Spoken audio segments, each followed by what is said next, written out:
ETF index mutual funds నేర్చుకుని stock మార్కెట్లో రాణించాలనుకుంటున్నారా? వెంటనే ఈ నెంబర్కి కాల్ చేయండి.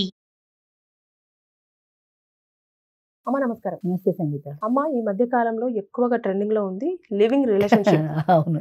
సో అది వారి ప్రేమను పరీక్షించుకోవడం కోసం ఈ రిలేషన్షిప్పా, లేదంటే బాధ్యతల నుంచి తప్పించుకోవడం కోసం ఈ రిలేషన్షిప్పా?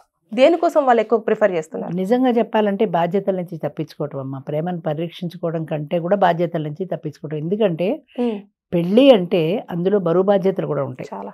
పెళ్ళి అనేటప్పటికీ కష్ట సుఖాలను పాలు పంచుకోవటము బాధ్యతలు ఉంటాయి. ఇప్పుడు నవేడేస్ ట్రెండ్ ఏంటంటే ఎవరు ఏ రకమైన బాధ్యతలు స్వీకరించడానికి సిద్ధంగా లేరు. అంచేత పెళ్లిలో కూడా ఇంట్రెస్ట్ పోయింది జనాలకి. పెళ్లి పట్ల ఇంట్రెస్ట్ ఎందుకు చూపించట్లేదు? లివింగ్ రిలేషన్ పట్లే చూపిస్తున్నారు యూత్ కూడా ముఖ్యంగా. ఎందుకనంటే పెళ్ళి అంటే బరువు బాధ్యతలు ఉంటాయి. ఈ బాధ్యతలు మాకు పడ్డం ఇష్టం లేదు. మాదంతా కూడా హ్యాపీగా ఆనందంగా వెళ్ళిపోవాలి తప్ప ఎలాంటి బరువులు బాధ్యతలు మాకొద్దు. పెళ్ళి అంటే ఇవన్నీ ఉంటాయి కాబట్టి మాకు పెళ్ళే వద్దు. అసలు హాయిగా లివింగ్లో ఉంటాం, వీడితో ఉంటాం. వీడు కాదంటే ఇంకోటి కాదంటే ఇంకోడు. చీరలు మార్చినంత తేలిగ్గా మగవాళ్ళని మార్చడానికి ఎక్కడ ఆలోచించట్లేదు. I'm very sorry to say like this. చాలామంది కోపం రావచ్చు ఇలా అంటే, కానీ అలా ఉండేవాళ్ళ సంగతి చెప్తున్నాను నేను. ప్రపంచం అందరి గురించి మాట్లాడాల. ఇలా ఉండేవాళ్ళు బాధ్యతల నుంచి తప్పించుకోవడానికి ఇష్టపడతారు. పెళ్లి అనేది ఒక శాశ్వతమైన బంధం. ఆ పెళ్లిలో పిల్లలు, చదువులు, సంజలు. ఇప్పుడు బెంగళూరులో ఒక ఆర్గనైజేషన్ ఏదో బయలుదేరింది.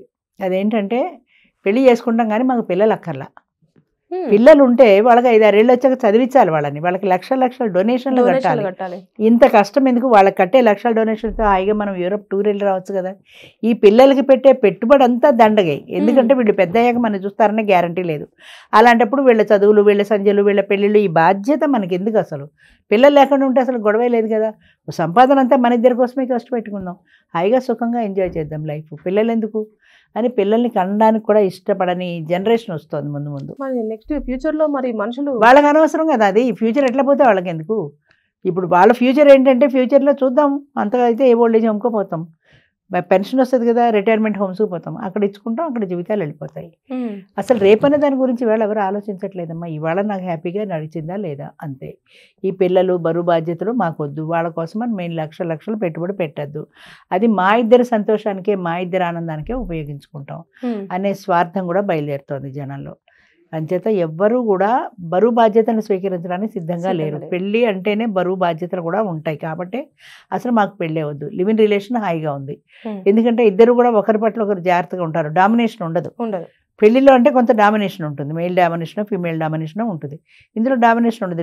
డామినేషన్ ఉంటే వదిలేసి ఇంకోళ్ళని చూసుకుంటారు కదా. అది ఎప్పుడు ఇన్సెక్యూర్డ్గానే ఉంటుంది, ఎప్పుడు అభద్రతా భావమే ఉంటుంది అందులో. ఏమో దీన్ని గట్టిగా ఏమన్నా అంటే అది వెళ్ళిపోతుందేమో అనే భయం వాడుకుంటుంది. వాడిని గట్టిగా ఉంటే ఇంకోతిని చూసుకుంటాడేమో అనే భయం దీనికి ఉంటుంది. అంచేత ఇద్దరు జాగ్రత్తగా ఉంటారు. ఒకవేళ అలా ఎవరైనా చూసుకునే సందర్భం వచ్చి గొడవలే వచ్చాయనుకో వాళ్ళిద్దరి మధ్యన, గుడ్ బై చెప్పేసుకుంటారు, ఇంకోళ్ళని చూసుకుంటారు. అలా చూసుకుంటూ పోతుంటే ఒక పర్మనెంట్ రిలేషన్షిప్ ఇంటి మెయింటైన్ చేసేసి చివరికి తను కష్టంలో ఉన్నప్పుడు ఎవరు ఉండరు కదమ్మా. ఉండరు. కష్టం వచ్చినప్పుడు ఆలోచించుకుందాం. ఇప్పటి నుంచి ఎందుకు? ఎప్పుడో కష్టం వస్తే సంతోషాలన్నేమో వేరే వాళ్ళతో పంచుకొని కష్టంలో నువ్వు రా అని చెప్పేసి ఎవరిని మనం పిలవలేం కదమ్మా. కష్టం వచ్చినప్పుడు ఆలోచిద్దాం. అది అప్పుడు ఎవరు వస్తారు అనేది. ఇప్పుడు సుఖంగా ఉన్నాం కదా, ఈ సుఖాన్ని వదులుకొని రేపు ఫ్యూచర్లో కష్టం వస్తే అని మనం ఎందుకు ఆలోచించుకోవాలి? ఫ్యూచర్ అనేదే లేదు అసలు. ఇవాళది హ్యాపీగా ఉన్నామా లేదా? ఫ్యూచర్లో నేను కాలు జారి పడితే, నా కాలు ఫ్రాక్చర్ అయితే నన్ను ఎవరు చూస్తారు అనేది భయాలు లేవు అసలు. అప్పటి సంగతి అప్పుడు చూసుకుందాం అంతే. ఇవాళకి గడిచిపోతుంది కదా, ఇవాళ హ్యాపీగా ఉన్నాం చాలు. ఇవాళ నాకు ఫ్రెండ్ దొరికాడు కదా, వాడితో సినిమాలకో షికార్లకి వెళ్ళిపోవచ్చు కదా. లివింగ్ రిలేషన్లో హ్యాపీగా ఉన్నాం ఇద్దరం. ఒకవేళ అది చెడిపోయింది అనుకో, ఇంకొకటి చూసుకుంటాం. అదే ఇదివరకు నీకు చెప్పాను కదా, అమ్మాయి ఎవరో 40-50 వేలు అదే ఉద్యోగం చేస్తున్నాను, నా ఇంటికి రెంట్ కడుతున్నాడు, నాకు కారు ఇచ్చాడు, ఇంతకంటే గొప్ప సంబంధం నువ్వు తేగలవా అని అడిగింది తల్లిని. అంచేత ఇవేమీ లేవు. ఎమోషన్స్, రిలేషన్స్ ఏమీ లేవు. మన దేశం కూడా ఫారెన్ కంట్రీ లాగా ఎమోషన్స్తో కూడిన ఇది తగ్గిపోతుంది. లివింగ్ రిలేషన్షిప్ లో కూడా ఏజ్ సంబంధం లేదు కదా అమ్మ. పెద్దవాళ్ళతో కలిసి ఉంటున్నారు, చిన్న పిల్లలతో కలిసి ఉంటున్నారు. అందుకే పైసా అక్కడ డబ్బులు ఉంటే చాలు. మొన్న నేను పొద్దున్న ఎవరో ఫోన్ చేశాడు, మన ఆదివారం మీటింగ్ అయింది కదా. వాడు ఏం చెప్పాడంటే, నన్ను జాస్తిగా చూసుకుంటే నేను 1 ఎకరం పొలం రాసిస్తాను, నాకు పొలం ఉంది, అందులో 1 ఎకరం నన్ను చేసుకోబోయే అమ్మాయికి రాసిస్తాను అని చెప్పాడు. వాడు లుంగి కట్టుకొచ్చాడు. వాడి వాటను చూసి వీడిని ఎవరు పెళ్లి చేసుకుంటారు, ఇంత పల్లెటూరు బయటలో ఉన్నాడు అనుకున్నా. ఒక ఆమె మాట్లాడింది వాడితో. వాడు ఎకరం ఇస్తారన్నాడు కదా, మాట్లాడి చెప్పింది, నాకు ఎకరం పొలం వద్దు, దాన్ని అమ్మేసి ఆ క్యాష్ నా పేరు మీద బ్యాంకులో వేసేయండి. నాకు పొలం అమ్ముకోవడం ఈ తలనొప్పి ఎందుకు, నాకు పొలం అక్కర్లే, నాకు డబ్బు కావాలి. ఆ ఎకరం అమ్మాయి ఎంత వస్తే అంత డబ్బు నా బ్యాంకులో వేసేయండి. వాడన్నాడు అది శాశ్వతమైంది కదా, పొలం ఎందుకు, స్థలం ఎందుకు అమ్ముకుంటానంటావు, రేపొద్దున్న రేట్లు పెరగచ్చు, ఫ్యూచర్లో పంట పండుతుంది, దాన్ని అమ్ముకోవడం ఎందుకు అన్నాడు. నాకు అనవసరం, నాకు కావాల్సింది డబ్బు, నువ్వు అది అమ్మేసి నా బ్యాంకులో వేస్తానంటే నేను పెళ్లి చేసుకుంటాను. వీడికి భయం వేసింది, అది పెళ్లి బ్యాంకులో వేసిన దాకా అది ఉచ్చుకొని వెళ్ళిపోతే అని భయం వేసి వాడు ఒప్పుకోలే, క్యాన్సిల్ అయింది. వాడు పొద్దున్న ఫోన్ చేశాడు, అమ్మ ఇలా అడిగింది నన్ను, నేను ఇష్టపడలేదు అమ్మడానికి. నీకు ఇష్టం లేకపోతే వదిలేవయ్యా, నెక్స్ట్ మీటింగ్కి రా, మళ్ళీ అక్కడ ఎవరైనా చూసుకో, అంతే కదా, అది నీ ఇష్టంతో సంబంధించింది కానీ పెళ్లి చేసుకోవడం అనేది నా బలవంతం ఏం లేదు కదా, ఎత్తుక్కో, నీ ఇష్టమైతే ఇచ్చుకో, మరి అది నష్టమైనా లాభమైనా నువ్వు భరించాల్సిందే, వద్దు అనుకుంటే వదిలేసి. అంచేత ప్రస్తుత బంధాలన్నీ కూడా డబ్బుతోటి, ఆర్థిక బంధాలన్నీ డబ్బుతో ముడిపడ్డాయని కార్ల్ మార్క్స్ ఎవరో అన్నాడంటారు.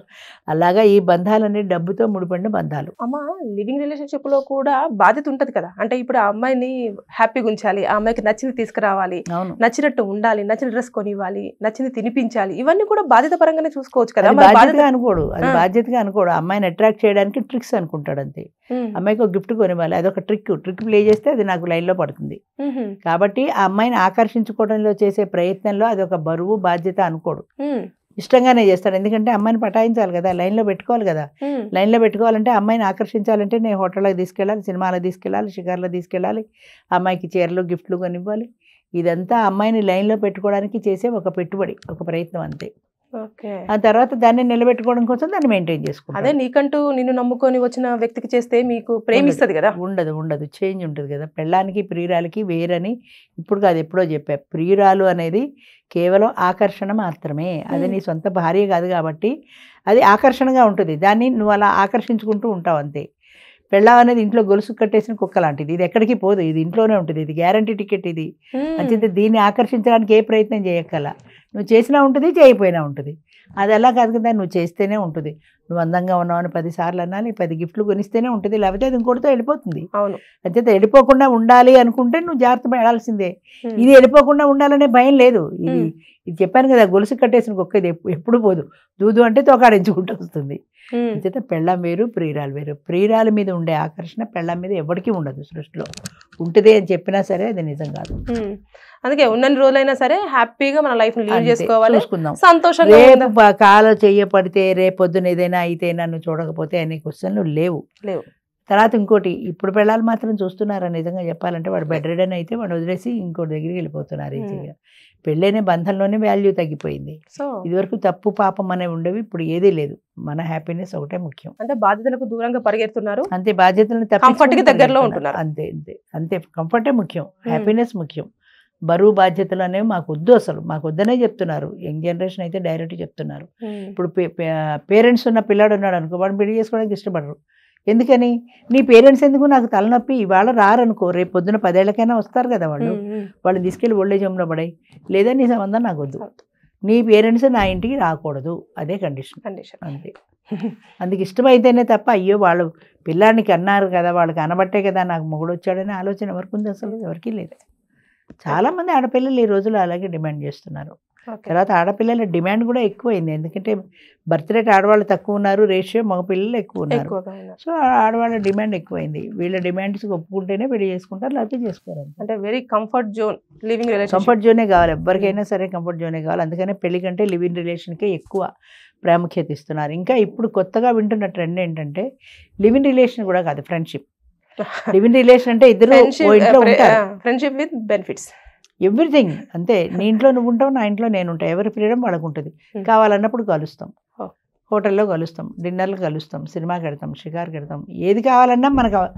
అమ్మ, పశువులకి మనిషికి తేడా ఏంటి? ఇప్పుడు మృగం ఉందనుకో, ఓ పెద్ద పూలు ఉంది, దానికి ఆకలేసినప్పుడే బయటకు వస్తుంది గుహలోంచి, వచ్చి దానికి కావాల్సిన ఆహారం ఎవరినో ఒకరిని చంపేస్తుంది, తినేస్తుంది, గుహలోకి వెళ్ళిపోతుంది. మళ్ళీ ఆకలేసినప్పుడే బయటకు వస్తుంది. దాని ఆకలి తీర్చుకోవడం తప్ప దానికి వేరే ఏం లేదు. మనుషులు కూడా అంతేనా? కావాలన్నప్పుడు కలుసుకుంటామంటే, అసలు కావాలి అనే ఓ సెక్స్ కోరిక నీ మనీలో వస్తే వెళ్తావా వాడి దగ్గరికి? అంతే తప్ప ఇద్దరం కలిసి ఉండాలి, అనుక్షణం కష్టసుఖాలు పంచుకోవాలి, షేర్ చేసుకోవాలి అనే ఫీలింగ్స్ లేవు. అంటే అవన్నీ లివ్ ఇన్ రిలేషన్ లో కొద్దిగా గొప్ప ఉన్నాయి. ఇద్దరు ఒక చోట ఉంటారు, లివ్ ఇన్ రిలేషన్ లో కూడా కలిసి కూర్చొని మాట్లాడుకుంటారు, కష్టసుఖం వండుకుంటారు, తింటారు, షేర్ చేసుకుంటారు. ఇప్పుడు అలాంటివి అక్కర్లా. నా ఇంట్లో నేనుంటా, నీ ఇంట్లో నువ్వు ఉండు, ఇద్దరికి ఇంట్రెస్ట్ ఉంటే కలుద్దాం, హోటల్లోనో బయటనో ఎక్కడో సినిమా హాల్లోనో ఎక్కడో కలుద్దాం, లేదంటే ఎవరిదారు వాళ్ళది. అంటే ఎవరి ఫ్రీడమ్ వదులుకోవడానికి వాళ్ళు ఇష్టపట్టాల. నా ఫ్రీడమ్ నాకు ఉండాలి, నేను నీ ఇంటికి ఎందుకు రావాలి, నీ ఇంటికి వస్తే మళ్ళీ నీ డామినేషన్ నేను ఎందుకు భరించాలి, అందుకని నాకు అసలు అవి ఏమీ వద్దు, నా ఇంట్లో నేను ఉంటా, నా ఫ్రీడమ్ నాది, నీ ఫ్రీడమ్ నాది, ఫ్రెండ్లీగా కావాలన్నప్పుడు కలుద్దాం. కావాలన్నప్పుడు అన్న దాంట్లో అసలు నాకు అర్థం కాని విషయం ఏంటంటే, ఏంటి కావాలి నీకు, దానికి ఆకలిస్తే పెడుతోంది, నీకే ఆకలిస్తే వెళ్తున్నావు వాడి దగ్గరికి, అంటే ఏదో ఒక ఆకలి తీర్చుకోవడానికి మాత్రమే వాడి దగ్గరికి వెళ్తావు, తర్వాత నీకు వాడితో సంబంధం లేదు. అలాగే బతుకుతున్నారు. అదే అలాగే అంటున్నా, తలుచుకుంటే చాలా ఎవ్వరికి ఫ్యూచర్ గురించిన ఆలోచన లేవు. ప్రజెంట్ జనరేషన్ లో అయితే ఎవ్వరికి ఫ్యూచర్ గురించిన ఆలోచన లేవు. ఒకప్పుడు పెళ్లి అనే బంధం ఉండేది, దానికి ఒక శాంటిటీ ఉంది. పెళ్లి అయిన తర్వాత ఏదో కొన్ని బరువులు, బాధ్యతలు, కష్టాలు, సుఖాలు అన్నీ పడేవాళ్ళు, అది పోయింది. లివ్ ఇన్ రిలేషన్ వచ్చింది. యంగ్ జనరేషన్ కూడా లివ్ ఇన్ రిలేషన్ వచ్చిన తర్వాత ఈ లివ్ ఇన్ రిలేషన్ లోనే ఇద్దరు కలిసి ఉండడం, ఏదో భార్యాభర్తల మాదిరే ఉంటారు, కష్ట సుఖాలు పంచుకుంటారు, ఏదో బాగున్న నాళ్ళు కలిసి ఉంటారు, వద్దంటే విడిపోతారు. ఇప్పుడు అది కూడా పోయి ఫ్రెండ్షిప్ వచ్చింది.